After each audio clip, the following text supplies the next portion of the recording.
Martin Luther Christian University is honored to present to His Holiness the 14th Dalai Lama, Tenzin Gyatso, the honorary degree of Doctor of Philosophy, signed the Chancellor, Pro-Chancellor, Vice-Chancellor, dated Shillong, 3rd February 2014.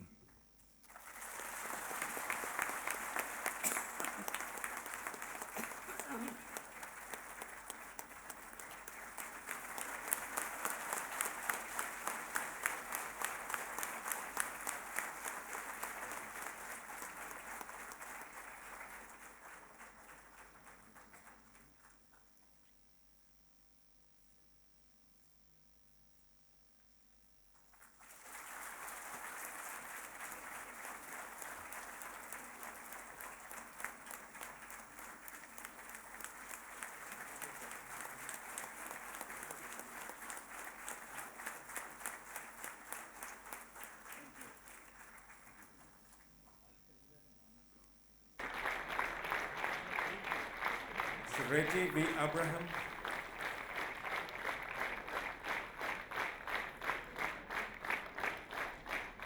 Tito Chirian,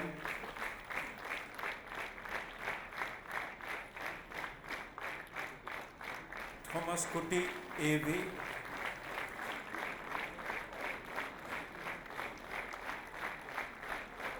Ingenuity by a Hun Swear,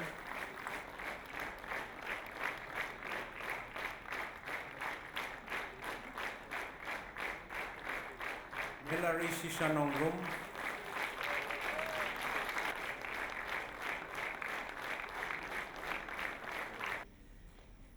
Master of Tourism Administration, Mr. Lambo Langlindo, Menchimal D. Marak, Lamolen Mary Shillong, Master of Social Work, Pete Kapfo, Della Accord Harkanbo, Henrietta Kamper Nong, Gerdelin Harjana, Sengdring C.H. Mara, Postgraduate Diploma in Computer Applications from Joai Campus, Rodin Kongla, Diploma in Computer Applications from Joai Campus, Postgraduate Diploma in Computer Applications from Nomstoin, Banalinda Marweng, Enporeng Kars Ilyong, Jutang Basuk Yao, Diploma in Computer Applications from Nomstoin, Theodoras Imle, Master of Science in Counseling Psychology from Sampurna Institute, James P.K., Rena Thomas.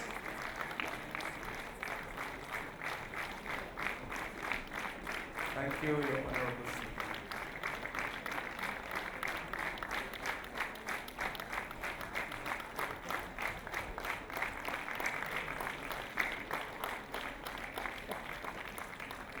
Dear graduates, we welcome you to the fraternity of the Martin Luther University, Christian University. Congratulations.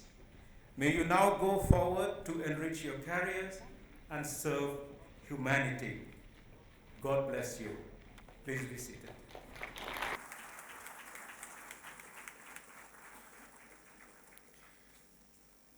I now request the Pro-Chancellor, Dr. Glenn C. Karkangor, to introduce the convocation speaker.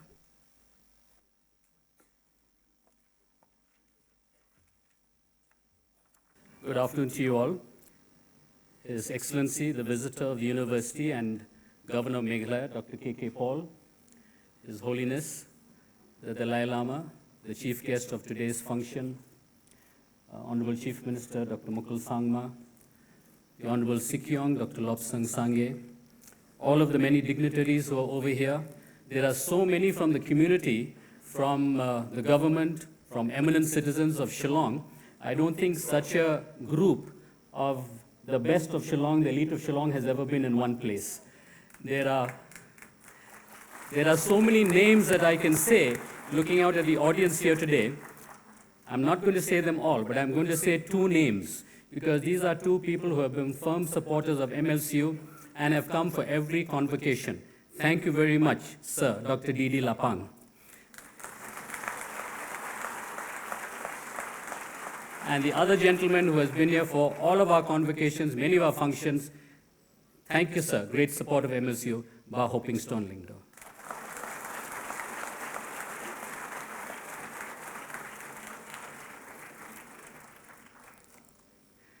When I was told that I was to introduce His Holiness the Dalai Lama, I could hardly believe, because it was going to be a wonderful privilege. And in the last few days, many times I've gone back to the program and checked it to see really whether it's my name to introduce His Holiness. Of course, I have been telling everyone about this, my friends on Facebook, my classmates from college, and everyone has said, please say hello to His Holiness. His Holiness, hello from all the friends and well-wishers who have phoned in, who have messaged in, who have sent messages on Facebook. Thank you very much for coming. It's a great honor for us today. The Dalai Lama is a leader of his people, a humanist, a social activist, and a preacher. But most of all, he is a teacher, and his teachings have inspired people all over the globe. There are many quotations from his works, and some are quoted repeatedly, and I'm going to tell you a few of them. Be kind whenever possible. It is always possible. We can live without religion and meditation, but we cannot survive without human affection. There is no need for temples, no need for complicated philosophy. Our own brain, our own heart is our temple. The philosophy is kindness. Love and compassion are necessities, not luxuries. Without them, humanity cannot survive. If you want to be happy, practice compassion. If you want others to be happy, practice compassion. In the practice of tolerance, one's enemy is the best teacher. What is love? Love is the absence of judgment. And this one is my favorite. Sleep is the best meditation. As a person who is respected and revered throughout the world, His Holiness has been introduced and honored on countless occasions. When he received the news that he had been awarded the Nobel Peace Prize in 1989, he said, "I very much appreciate this kind of recognition about my beliefs. I always believed in love, compassion, and a sense of universal respect. Every human being has that potential. My case is nothing special. I am a simple Buddhist monk, no more, no less." Later that year, in his acceptance speech at the Nobel ceremony, he again described himself as a simple monk. And from his teachings, he describes a simple monk as one who cultivates immeasurable joy, equanimity, and compassion, sees the lowest being as his master, a threatening enemy as his teacher, and a simple monk always occupies the position of servant even when he occupies a throne of teaching. Through his words and deeds, the Dalai Lama has embodied these characteristics, spreading a message of peace, justice, mercy, humility, and hope throughout the world. All of us here are truly fortunate to have lived in an era of saintly persons, humanists on whom the world has bestowed the titles of Mahatma, Saint, or Holiness. We are reminded of Mahatma Gandhi, whom the Dalai Lama has always upheld as a role model of nonviolence, Mother Teresa, Nelson Mandela. In a world of war, terrorism, and daily violence, we are reassured and inspired by these saintly figures who preach, live, and motivate us to humanistic ideals and values. Living and leading by one's principles is not an easy path. Mahatma Gandhi was imprisoned and assassinated. Nelson Mandela was incarcerated for 27 years. The Dalai Lama has been exiled from his beloved motherland for more than half a century. Like these great leaders, the Dalai Lama is not a proponent of any particular political system, but he teaches us the universal values of humanism that transcend the vastly different cultures and civilizations that comprise the contemporary world. His message of truth and compassion will endure long after the decline and fall of oppressive regimes and dehumanizing political systems. It is not in our hands to guide the destinies of nations or to predict the course of history, but in our lifetime we have seen the collapse of the Berlin Wall, the downfall of communism, and the decline of capitalism. Any political system that brings marginalization and inequality will be challenged. Rather than violent revolution, we will see social evolution. So we must never give up on the ideals of peace and equality. The life and teachings of the Dalai Lama has touched the lives of millions of people. Many, many years ago, I bought and read the biography of the 14th Dalai Lama. I have this book in my study, and when I looked at it the other day, I was trying to remember when I had purchased this book. And as I leafed through the pages, I found that I had the boarding pass. Okay? So I'd evidently bought this book to read on a flight, and the date is 19th August, 1998. I'm a child of Generation X. There are some over here who went to college in the late 60s and the 70s. And we are the ones who were the flower children, believed in peace, we were anti-war, anti-establishment. And we thought at that time, if the Dalai Lama or Martin Luther King or even John Lennon would take over the leadership of the world, there would be peace and harmony. In this book, there is a message from the sixth Dalai Lama, who on the eve of his departure from Lhasa sent this poignant message. White bird in the sky, lend me but one great wing, that I too might fly eastward. Soon I shall return from Lithang and give you back your wing. It is our prayer and good wish that Your Holiness will soon return to Tibet, that the roof of the world will become a sanctuary of peace and a zone of ahimsa. We wish you all success in your pursuit of the middle way approach, for which the Honorable Sikyong, Dr. Lobsang Sangye, has become its articulate spokesperson. Until that time, we are blessed to have you with us as a source of wisdom, of light, and of hope. Ladies and gentlemen, it is my honor to present to you today His Holiness, the Dalai Lama.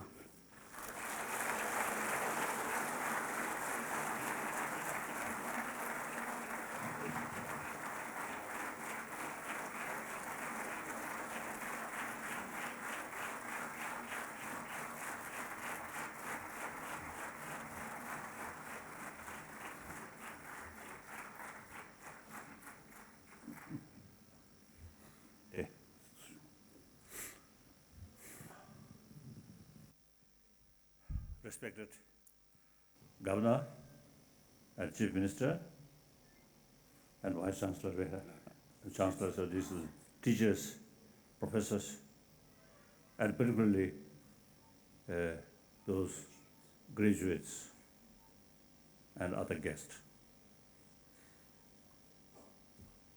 Indeed, I feel sort of great honor to sort of participate in this.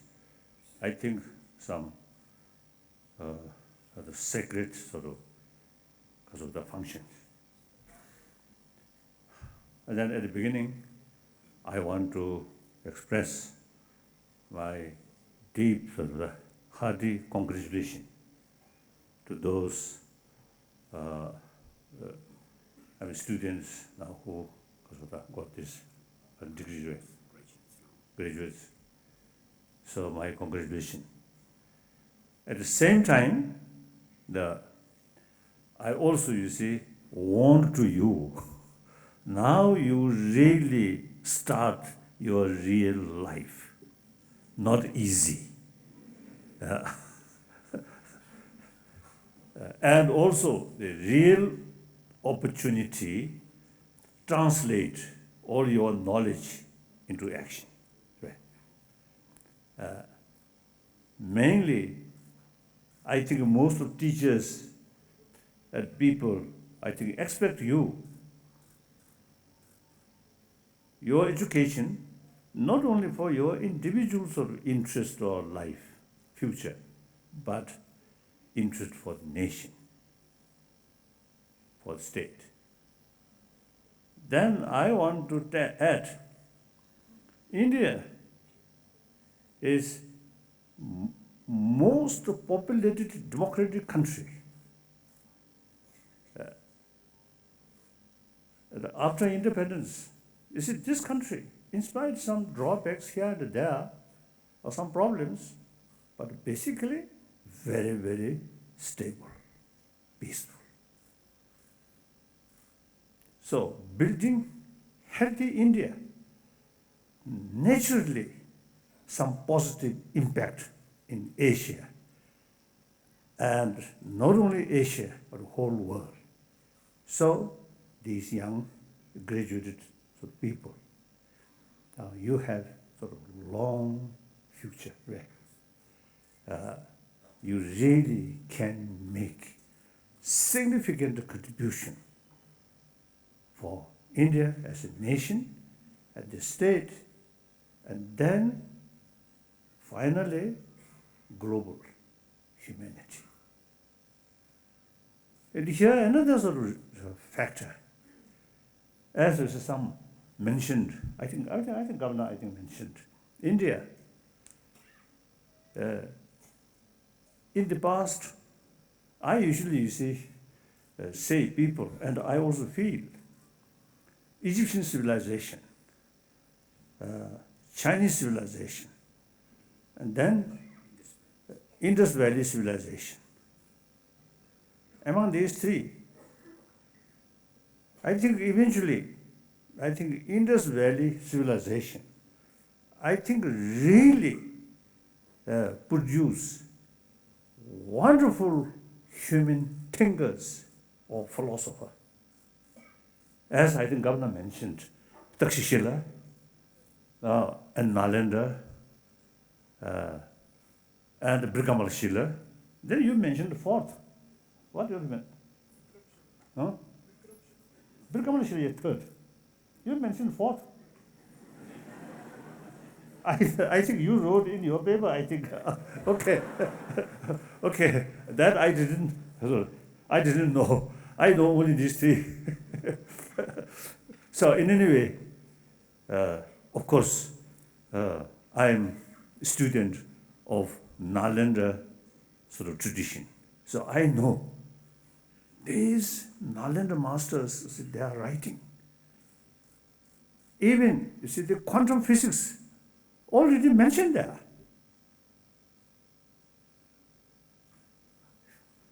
I think more than 15, 20 years ago, I think in Delhi, one occasion, the Indian nuclear physicist, Rajaramana, once he told me he found in one of Nagarjuna's writing, he found the concept of quantum physics there. He, as an Indian, he feels very proud.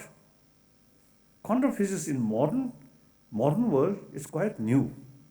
But in this country, even over 2,000 years ago, already that concept they already developed. Then some of the graduate about psychology, I think psychology is concerned. Ancient Indian psychology is highly developed.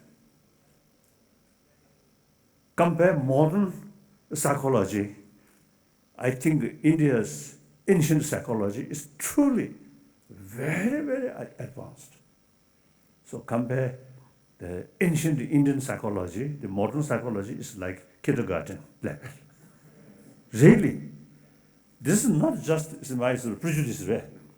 Actually, as a result of meeting or discussion with modern scientists over 30 years, then gradually it became very clear. Many scientists, psychologists, really showing genuine admiration or interest to get more information about mind from ancient Indian sort of knowledge about human consciousness or human emotions. So, India, I think we can say, I think greatest contributor for human knowledge. Right? In ancient time, no sort of laboratory. Right? Only brain as a laboratory, and the experiment, not chemical or not sort of external way, instruments, but analyze. So therefore, then I always telling everywhere when I sort of give talk, I always mention India. At least, I think 3,000 years, India have concept of ahimsa, non-violence.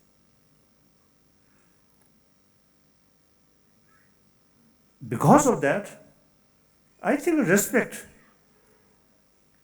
among different religious traditions, different philosophy, different concept, different history, but respect each other. So this country, I think really now, I think be a living example. All major world religious traditions can live together. So religious harmony is your tradition. Because of, you see, you have the practice of tolerance, because of practice of ahimsa, concept of ahimsa. So therefore, today's world, religious harmony, ahimsa, these two things are really very, very relevant. So you Indian can make a significant contribution regarding promotion of ahimsa and promotion of religious harmony. And then, one my sort of main commitment, because of my introducer already mentioned, whether believer or non-believer, so long we are human beings, so long we're human being, we need affection.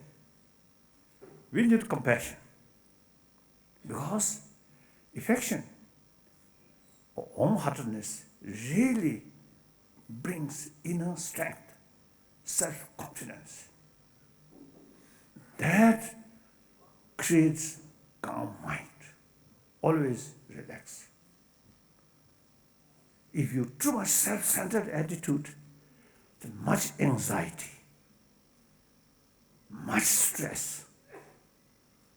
Because of anxiety, stress, sometimes a little lie tell here and there. Then really deep inside, much less self-confidence, and self become very weak. As a result, mental peace very difficult. As a result, physical health also ruin. So peace of mind not only bring mentally happy, but also physically healthy physical. So usually we call healthy mind, healthy physical. These very much close link. So my main commitment is promotion of human value. That usually I call secular ethics. Now I must make clear, the word secular, in the West, some my friend, some Muslim, some Christian, you see, they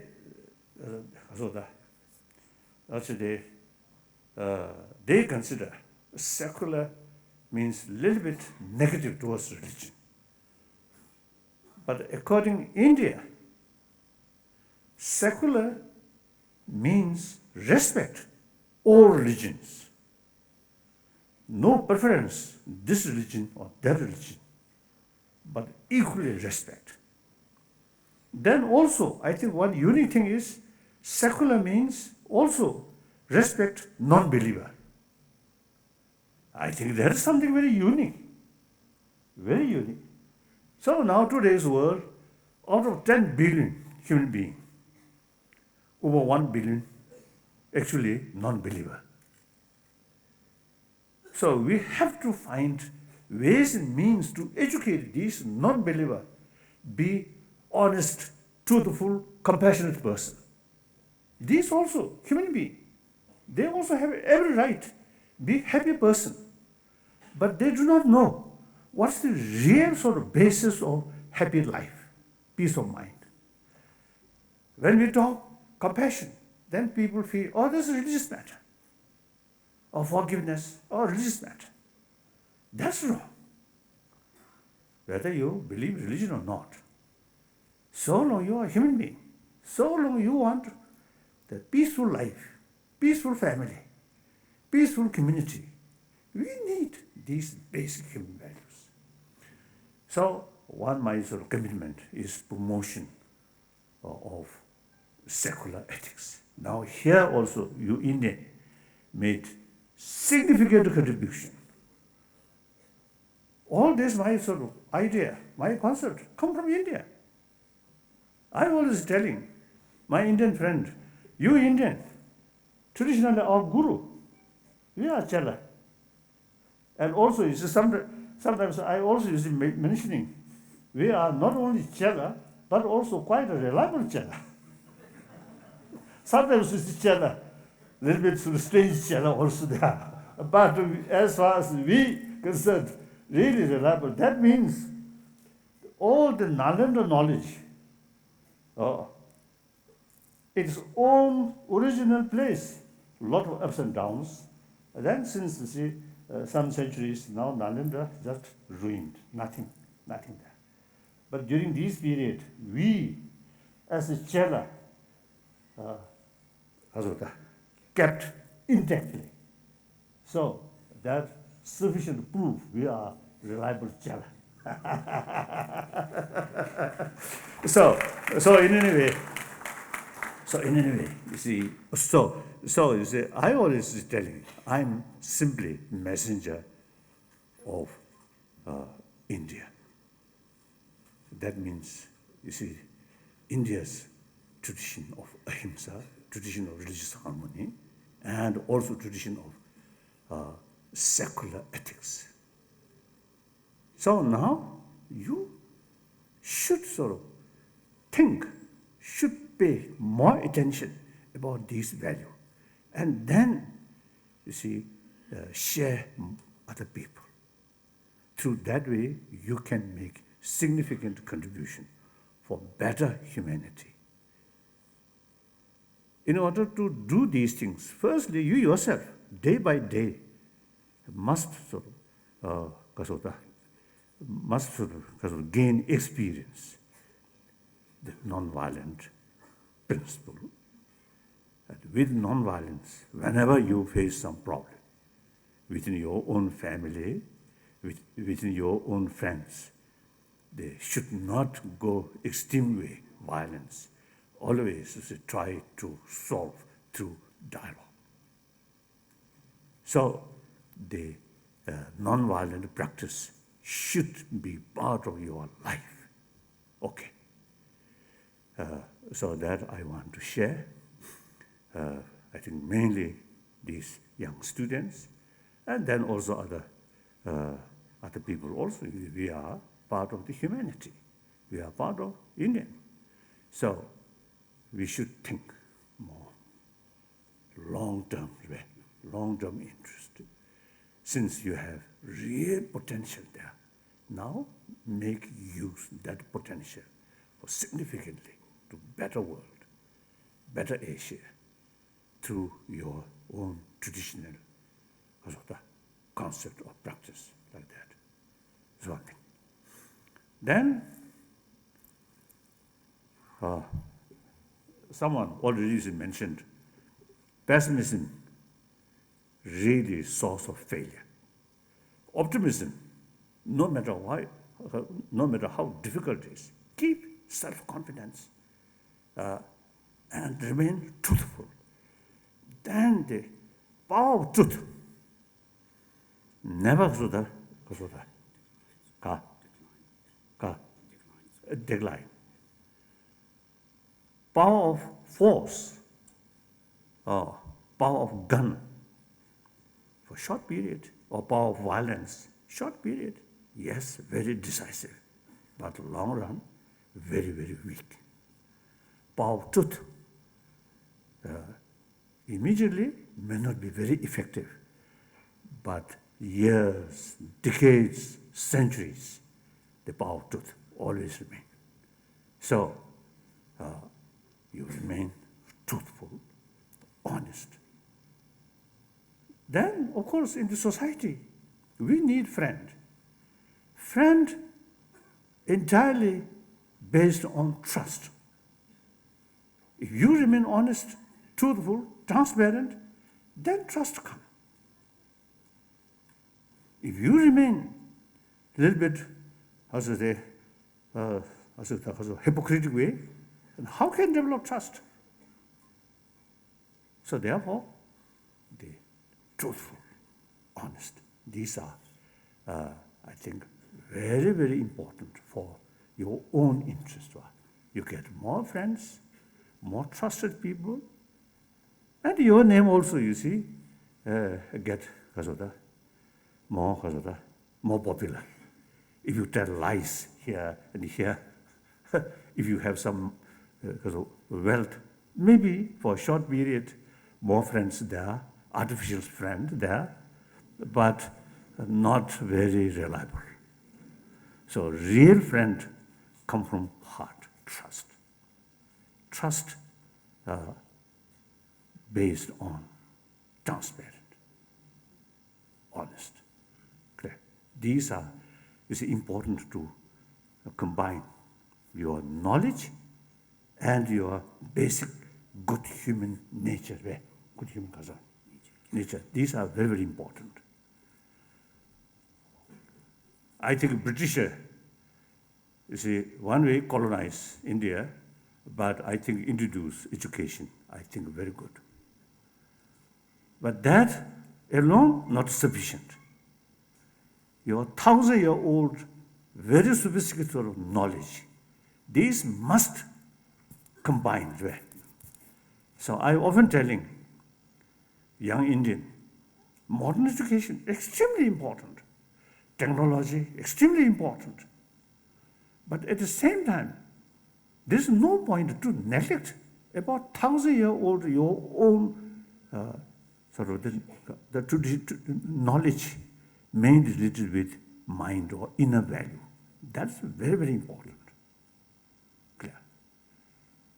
So this, you see, many corrupted people, as far as modern education is,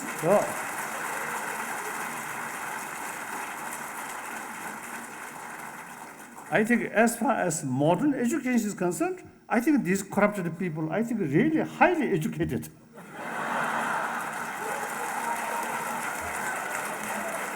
So this, because the modern education, of course, it is not for the worthy person who never attend even one day class, modern education, nothing.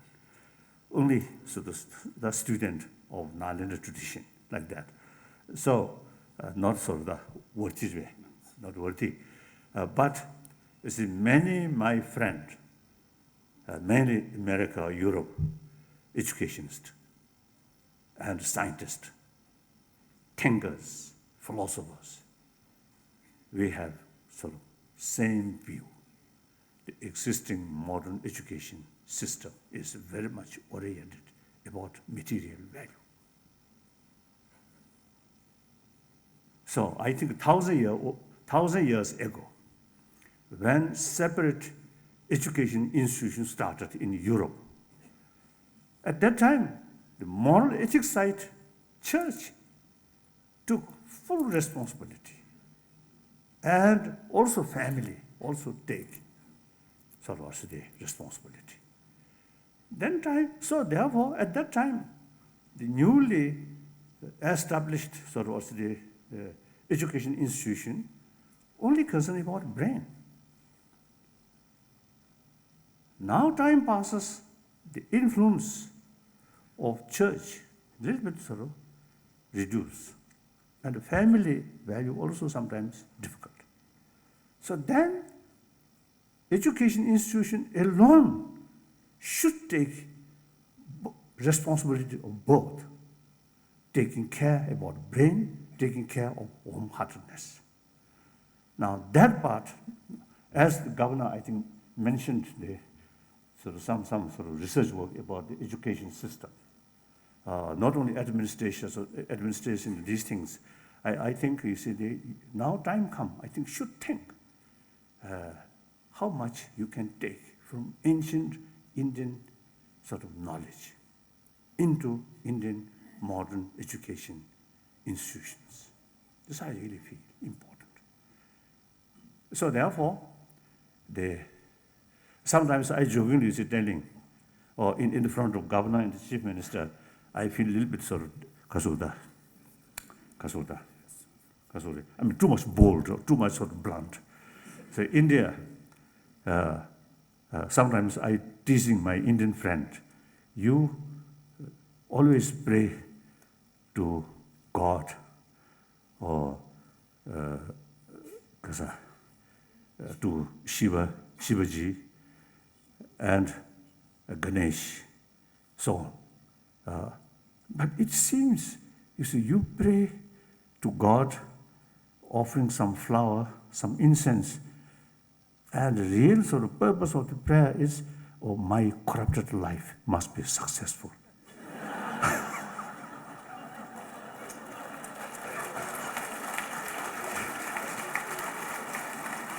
So, among Tibetan also, you see certain sort of tantric practice, mainly, you see, for defeat your enemy or your troublemaker, and not thinking about, you see, compassion. That also, you see, happen.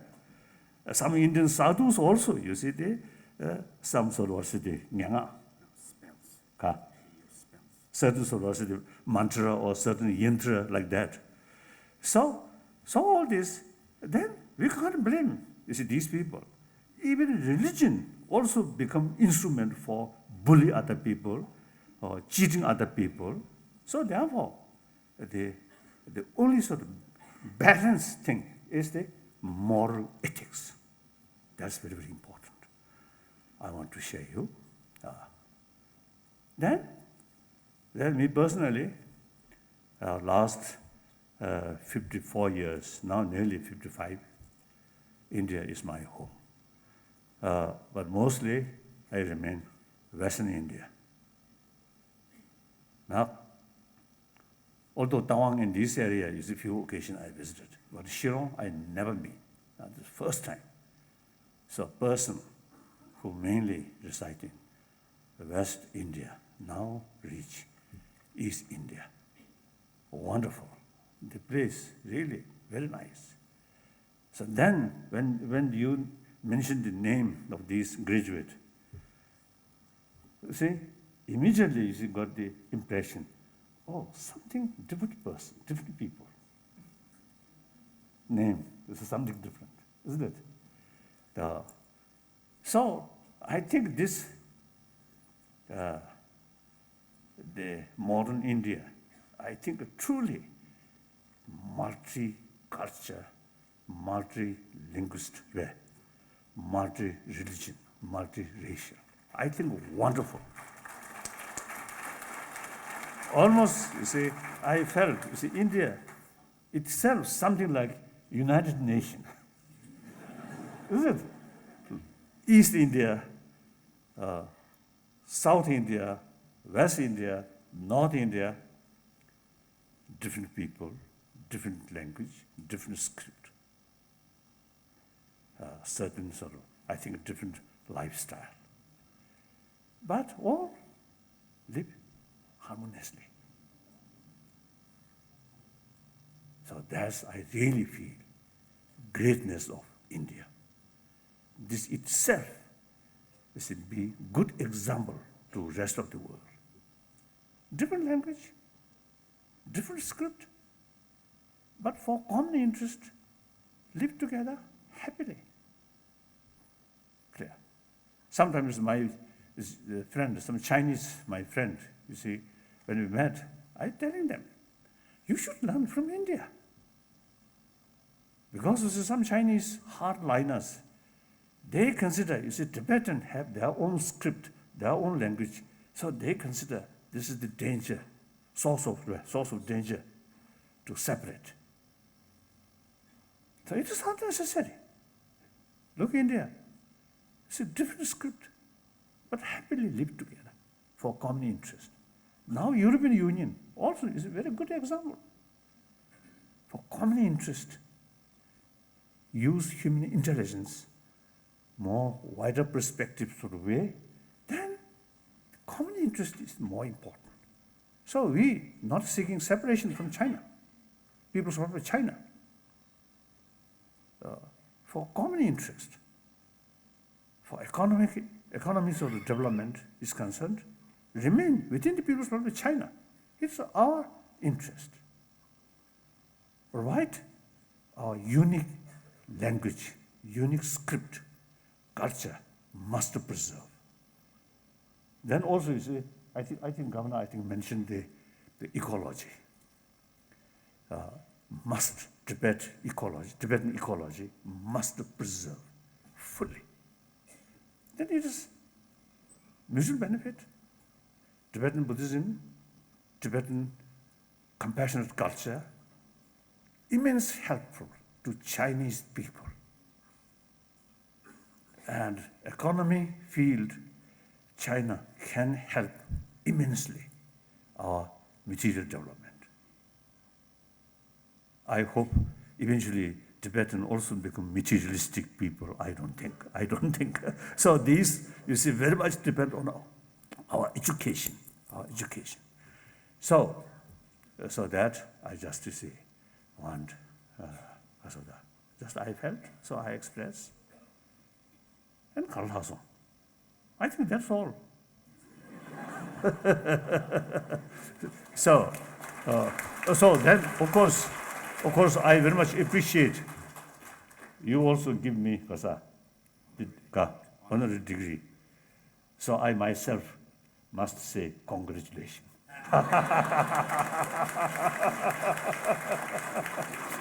Just, you see, first time visit Shillong, and first day I got this degree. Thank you very much.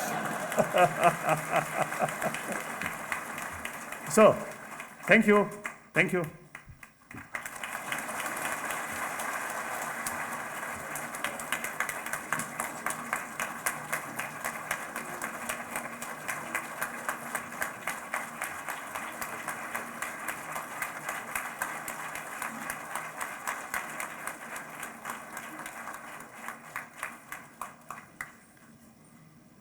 I request the choir to lead us in the singing of the university anthem, to be followed by the national anthem.